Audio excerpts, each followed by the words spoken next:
പ്രിയപ്പെട്ട ഉദ്യോഗാർത്ഥികളെ, ഒരു content video ആയിട്ടല്ല ഇന്ന് ഞാൻ നിങ്ങളുടെ മുമ്പിലേക്ക് വന്നത്.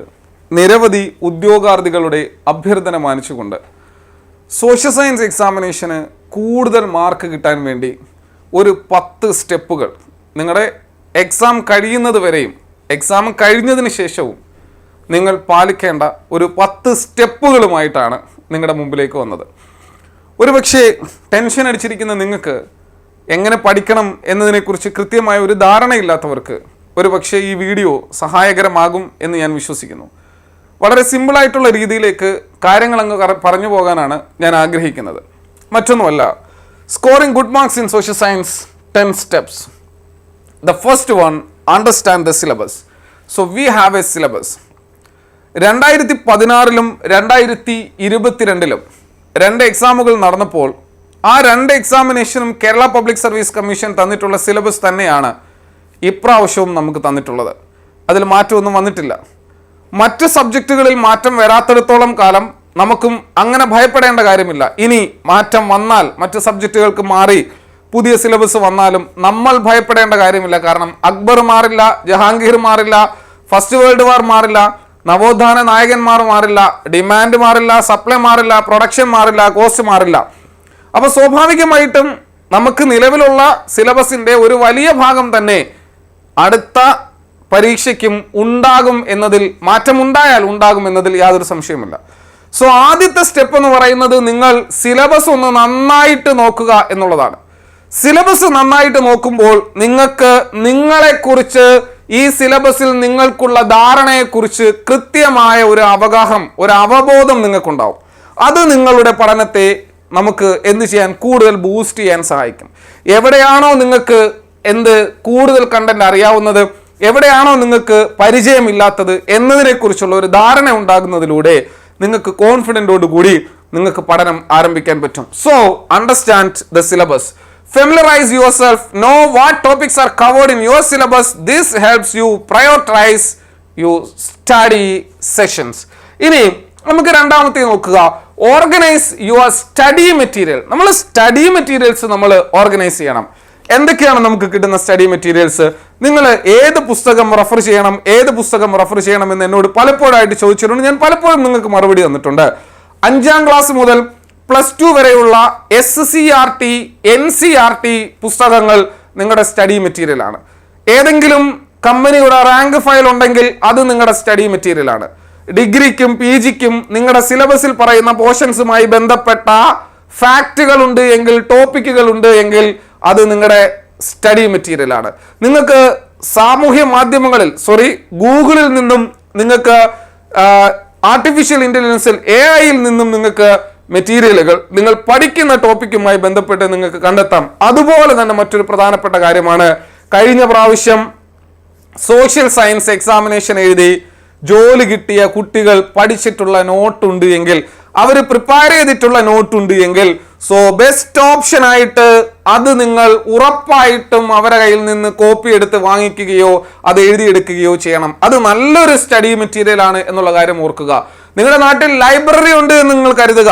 നിങ്ങൾ അല്ലെങ്കിൽ ഏതെങ്കിലും ഒരു പബ്ലിക് ലൈബ്രറിയിൽ പോയിട്ട് നിങ്ങളുടെ സിലബസിൽ പറഞ്ഞിട്ടുള്ള ടോപ്പിക്കുമായി ബന്ധപ്പെട്ട ഭാഗങ്ങൾ പ്രതിപാദിക്കുന്ന പുസ്തകങ്ങൾ എടുത്തിട്ട് നിങ്ങൾ അവിടെ നിന്ന് നോട്ട് തയ്യാറാക്കി അത് നിങ്ങളുടെ പഠനത്തിന്റെ സ്റ്റഡി മെറ്റീരിയൽ ആയിട്ട് നിങ്ങൾ ഉപയോഗിക്കുക. സോ ഇത്രയും മതി. ഇത്രയും സ്റ്റഡി മെറ്റീരിയൽസിൽ നിന്നും നിങ്ങൾക്ക് നിങ്ങളുടെ സിലബസുമായി ബന്ധപ്പെട്ട കാര്യങ്ങളെക്കുറിച്ച് കൂടുതൽ ധാരണ ഉണ്ടാക്കാൻ കഴിയും എന്നതിൽ യാതൊരു സംശയവുമില്ല. So organise your study materials, use text book and reference books, make notes. കൃത്യമായ രീതിയിൽ ഓർത്തു വെക്കുക. ഇനി ആക്റ്റീവ് ലേണിംഗ് ടെക്നിക്സ്. നമുക്ക് നിരവധി ലേണിംഗ് ടെക്നിക്കുകളുണ്ട്. ഒന്ന്, ഇവിടെ സാധാരണഗതിയിൽ പറയുന്നത് മൈൻഡ് മാപ്സും അതുപോലെ തന്നെ ഗ്രൂപ്പ് സ്റ്റഡിയുമാണ്. ഇപ്പോൾ ഗ്രൂപ്പ് സ്റ്റഡിക്ക് പ്രൊവിഷൻ ഇല്ല. ഇപ്പോൾ ഓൺലൈൻ ബാച്ചിൽ ഇരിക്കുന്ന ഒരു കുട്ടിക്ക് ഗ്രൂപ്പ് സ്റ്റഡിക്ക് പ്രൊവിഷൻ ഇല്ല എങ്കിൽ നിങ്ങൾ ആ ഓൺലൈൻ ബാച്ചിലെ തന്നെ നിങ്ങൾക്ക് ഏറ്റവും അടുപ്പമുള്ള കുട്ടികളുമായി ബന്ധപ്പെട്ട് നിങ്ങൾക്ക് SCERT കണ്ടന്റ്, NCERT കണ്ടന്റുകൾ നിങ്ങൾക്ക് ഡിസ്കസ് ചെയ്യാം. നിങ്ങൾക്ക് ക്വസ്റ്റ്യൻ പേപ്പറുകളിൽ നിങ്ങൾക്ക് ഡൗട്ട് ചോദിക്കാം, നിങ്ങളുടെ മെന്ററിനോട് ചോദിക്കാം. സ്വാഭാവികമായിട്ടും നിങ്ങൾക്ക് ഏതാണോ അഭികാമ്യം എന്നുള്ളത് നിങ്ങൾക്ക് മാത്രം അറിയാവുന്ന ഒരു കാര്യമാണ്. ചിലർക്ക് ഇപ്പോൾ എൻ്റെ പേഴ്സണലി പറഞ്ഞാൽ എനിക്ക് ഗ്രൂപ്പ് സ്റ്റഡി, അതായത് എനിക്ക് കമ്പൈൻ സ്റ്റഡി കൊണ്ട് എനിക്ക് പഠിക്കാൻ കഴിയില്ല എന്ന് ഞാൻ വിശ്വസിച്ചിരുന്ന ഒരാളാണ്. എൻ്റെ പേഴ്സണൽ ആയിട്ടുള്ള ഒരു ഒപ്പീനിയൻ, മീൻസ് എനിക്ക് മാത്രം അല്ലെങ്കിൽ എൻ്റെ ഒരു കാര്യം എടുക്കുകയാണെങ്കിൽ എനിക്ക് ഗ്രൂപ്പ് സ്റ്റഡി അത്ര പോസിബിൾ അല്ലായിരുന്നു ഞാൻ പഠിക്കുന്ന സമയത്ത്. എനിക്ക് ഒറ്റയ്ക്ക് ശബ്ദങ്ങളൊന്നും കേൾക്കാതെ എൻ്റെ മുറിക്കകത്ത് കഥ കടച്ചിരുന്ന് പഠിക്കലായിരുന്നു എൻ്റെ രീതി. പക്ഷേ എൻ്റെ സുഹൃത്തുക്കൾക്കൊക്കെ ഗ്രൂപ്പ് സ്റ്റഡി ചെയ്യുന്നതാണ് അവർക്ക് കൂടുതൽ ഇഷ്ടം. അവർക്ക് അതുകൊണ്ട് അവർക്ക് ബെനിഫിറ്റ് ഉണ്ടാകുന്നു, എനിക്ക് ഇൻഡിവിജ്വൽ സ്റ്റഡി കൊണ്ട് എനിക്ക് ബെനിഫിറ്റ് ഉണ്ടാകുന്നു, എനിക്ക് കൂടുതൽ പഠിക്കാൻ പറ്റുന്നു. അപ്പോൾ രണ്ടും ബെനിഫിഷ്യറി തന്നെയാണ്. പക്ഷേ ഒരാൾക്ക് ഏതാണോ പോസിബിൾ എന്ന് അയാൾ കണ്ടെത്തണം. രണ്ടാമത്തത്, ഇവിടെ നമ്മൾ കൃത്യമായും ചിന്തിക്കണം. ലേണിംഗ് ടെക്നിക്കൽ എന്ന് പറയുമ്പോൾ ഏറ്റവും പ്രധാനമായിട്ടും എങ്ങനെ കൂടുതൽ കണ്ടന്റുകൾ ഓർത്തു വെക്കാൻ കഴിയുന്നു. ഇപ്പൊ ഉദാഹരണത്തിന് ഫസ്റ്റ് വേൾഡ് വാർ പഠിക്കുന്ന ഒരാള് ഫസ്റ്റ് വേൾഡ് വാർ എന്ന് പറയുന്ന ഒരു ഭാഗത്തെ കുറിച്ചോട് മൈൻഡ് മാപ്പ് അവരുടെ മനസ്സിലുണ്ടായിരിക്കണം. ഫസ്റ്റ് വേൾഡ് വാർ എന്ന് പറയുമ്പോഴത്തേക്ക് അതിന്റെ റീസൺസും അതിന്റെ ഇന്റൻസിറ്റിയും അതിന്റെ കോൺസിക്വൻസസും എല്ലാം കൂടി ചേർന്ന് കൃത്യമായ രീതിയിൽ ഒരു ധാരണാപരമായ അയാളുടെ മൈൻഡിൽ ഉണ്ടായിരിക്കണം. അങ്ങനെ ഈ സിലബസിനെ കുറിച്ച് ധാരണയിലൂടെ, കണ്ടന്റിനെ കുറിച്ചുള്ള ധാരണയിലൂടെ നമുക്ക് കൂടുതൽ കാര്യങ്ങൾ പഠിക്കാനുള്ള ഒരു വലിയ ഒരു ടെൻഡൻസി ഉണ്ടാകും എന്നതിൽ യാതൊരു സംശയമില്ല. പലതരത്തിലുള്ള മെത്തേഡ്, ഇപ്പൊ ഉദാഹരണത്തിന് ചിലർ ചെയ്യുന്ന കണ്ടിട്ടില്ലേ, ഫോണിൽ റെക്കോർഡ് ചെയ്ത് വെക്കും. ബസ്സിൽ യാത്ര ചെയ്യുന്ന സമയത്ത്, കാറിൽ യാത്ര ചെയ്യുന്ന സമയത്ത് ആ റെക്കോർഡ് ചെവി വെച്ച് കേട്ടോണ്ടിരിക്കും. ചിലരാണെങ്കിൽ പേഴ്സിൽ ഏറ്റവും മറന്നു പോകുന്ന ചില കണ്ടന്റുകൾ എഴുതി വെക്കും. ചിലപ്പോഴൊക്കെ ചുമ്മാ പേഴ്സ് എടുത്ത് തുറന്നൊന്ന് നോക്കിക്കൊണ്ടിരിക്കും. ചിലരാണെങ്കിൽ പോകുന്ന സമയത്ത് യൂട്യൂബിലൂടെ കണ്ടുകൊണ്ടിരിക്കും ക്ലാസ്സുകൾ, ആപ്പിലെ ക്ലാസ്സുകൾ കാണും. അപ്പോൾ പലതരത്തിൽ നിങ്ങൾക്ക് പേഴ്സണൽ ലൈഫ് ഓരോരുത്തരെയും വ്യത്യസ്തമാണെന്നും ഇൻഡിവിജ്വൽ ഡിഫറൻസ് ഉണ്ടെന്നും മനസ്സിലാക്കി ഓരോരുത്തർക്കും ഏതാണോ അഭികാമ്യം എന്നുള്ള രീതിയിലേക്ക് നിങ്ങളൊരു ടെക്നിക്ക് കണ്ടെത്തി, ഒന്നിലധികം ടെക്നിക്കുകൾ കണ്ടെത്തി നിങ്ങളത് മുന്നോട്ട് കൊണ്ടുപോകുക. Focus on key themes. നോക്കുക, ഐഡന്റിഫൈ തീംസ്, കണക്ട് കൺസെപ്റ്റ്. നിങ്ങൾ നോക്കുക, നമ്മൾ ഇപ്പോൾ ഉദാഹരണത്തിന് എക്കണോമിക്സിന്റെ നമ്മൾ തിയററ്റിക്കൽ ആസ്പെക്ട് എടുക്കുമ്പോഴത്തേക്ക് നമുക്ക് ആദ്യമേ വരുന്നത് issues and concepts in economics ആണ്. രണ്ടാമത് വരുന്ന കൺസെപ്റ്റ് എന്ന് പറയുന്നത് ഡിമാൻഡ് ആണ്. ദെൻ അതിനുശേഷം വരുന്നത് പ്രൊഡക്ഷൻ ആണ്. അപ്പോൾ സ്വാഭാവികമായിട്ടും ഇതിന്റെ key concept simple to complex ലെവലിലേക്ക് നിങ്ങൾ പഠിച്ചു പോകണം. ഇടയ്ക്കിട്ട് നിങ്ങൾ പഠിക്കാൻ നിൽക്കരുത്. ഇടയ്ക്കിട്ട് നിങ്ങൾ പഠിക്കാൻ നിന്നാൽ അത് നിങ്ങളുടെ ബാധിക്കുന്ന ഒരു പ്രശ്നമാവും. അല്ലെങ്കിൽ ഏതെങ്കിലും ഒരു വ്യക്തി തന്നിട്ടുള്ള ഒരു സ്റ്റഡി പ്ലാൻ ഉണ്ടായിരിക്കണം. ഇപ്പോൾ ഒരാള്, ഇപ്പൊ നിങ്ങളുടെ മെന്റർ അല്ലെങ്കിൽ ഇപ്പോൾ ഉദാഹരണത്തിന് എന്റെ സ്പെഷ്യൽ ഗോൾഡ് ബാച്ച് ആണെങ്കിൽ ആ സ്റ്റഡി പ്ലാൻ ഞാനാണ് പ്രൊവൈഡ് ചെയ്യുന്നത്.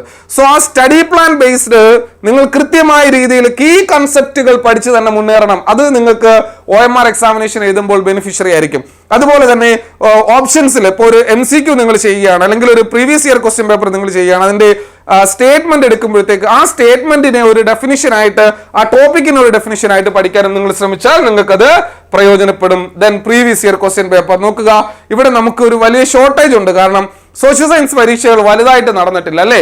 അപ്പോൾ അതുകൊണ്ട് തന്നെ പ്രീവിയസ് ഇയർ ക്വസ്റ്റ്യൻ പേപ്പേഴ്സ് എന്ത് ചെയ്യാറില്ല, നമുക്ക് കൂടുതലായിട്ട് കിട്ടാറില്ല. പക്ഷേ നിങ്ങൾ ഇവിടെ മനസ്സിലാക്കേണ്ടത്, നമ്മുടെ ഈ സിലബസ് ആണ്, നമ്മുടെ സിലബസിന്റെ ഒരു പ്രധാനപ്പെട്ട ഭാഗമാണ് ഡിഗ്രി ലെവൽ ജനറൽ PSC കൊടുത്തിട്ടുള്ളത്, LDC മെയിൻ എക്സാമിനേഷന് കൊടുത്തിട്ടുള്ളത്.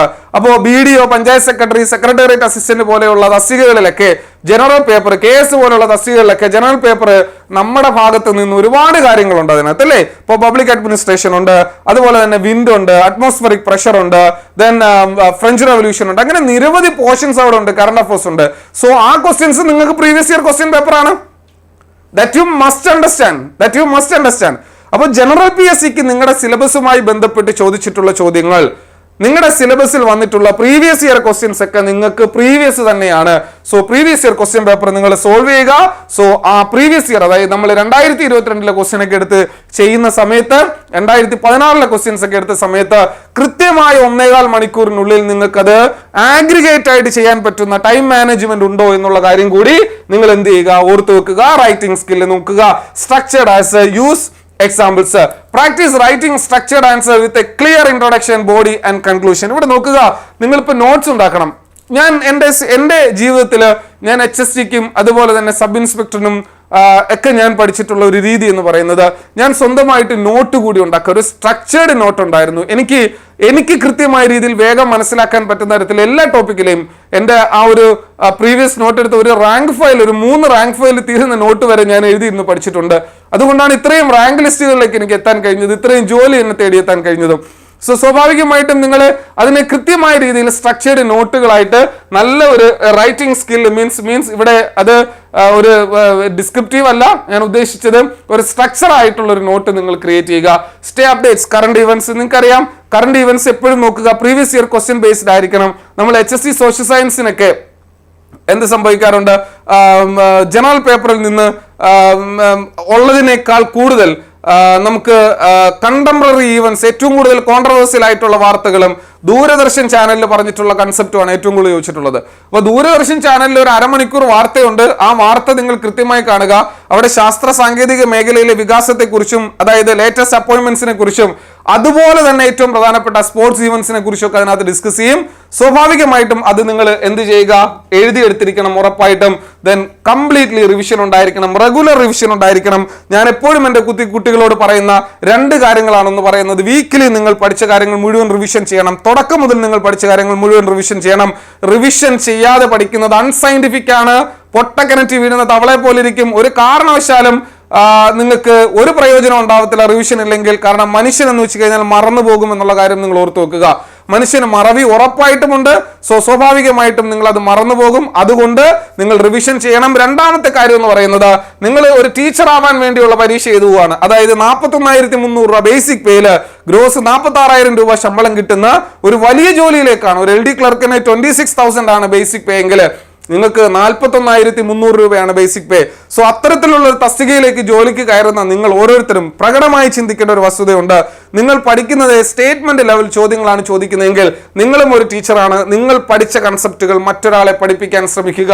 Teach others. നല്ല സ്റ്റൈൽ എന്നൊരു വഴിയാണ് 9-1 എക്സാം സ്ട്രാറ്റജീസ് എന്ന് പറയുമ്പോൾ അതൊക്കെ നിങ്ങൾക്ക് അറിയാവുന്നതാണ്. ആ ഇൻസ്ട്രക്ഷൻസ് എല്ലാം നന്നായിട്ട് വായിച്ച് ഏറ്റവും അറിയാവുന്ന ക്വസ്റ്റ്യൻസിനൊക്കെ ഉത്തരം ചെയ്ത് നേരത്തെ പോവുക. അതുപോലെ തന്നെ നിങ്ങൾ അറിഞ്ഞുകൂടാത്ത കൂടുതൽ ആലോചിക്കേണ്ട ഒരു ക്വസ്റ്റ്യൻ തപ്പിത്തടഞ്ഞു നിൽക്കാതെ നിങ്ങൾ വേഗം നിങ്ങൾക്ക് അറിയാവുന്ന ക്വസ്റ്റ്യൻസ് ചെയ്തതിനു ശേഷം തിരിച്ചു വന്നിട്ട് നിങ്ങൾക്ക് ഉറപ്പുണ്ടെങ്കിൽ മാത്രം ചെയ്യുക എന്നുള്ളതാണ്. Then positive manage stress. So healthy environment ആയിരിക്കണം. പരീക്ഷ കഴിഞ്ഞാൽ പിന്നെ അതിനെക്കുറിച്ച് കൂടുതൽ ടെൻഷൻ അടിച്ച് അങ്കലാപ്പിലേക്ക് പോകണ്ട. മറ്റ് നിങ്ങളുടെ സാധാരണ ജീവിതത്തിലേക്ക് നിങ്ങൾ തിരിച്ചു വരിക. സോ ഇത്രയും കാര്യങ്ങളാണ് നല്ല രീതിയിൽ സോഷ്യൽ സയൻസിന്റെ ഒരു നല്ല ലെവലിലേക്ക് എത്തിക്കാൻ നമുക്ക് ചെയ്യാൻ പറ്റുന്ന കാര്യങ്ങൾ. നിങ്ങൾക്ക് ഇഷ്ടപ്പെടുമെന്ന് ഞാൻ കരുതുന്നു. നമുക്ക് വീണ്ടും കാണാം പറ്റുമെങ്കിൽ.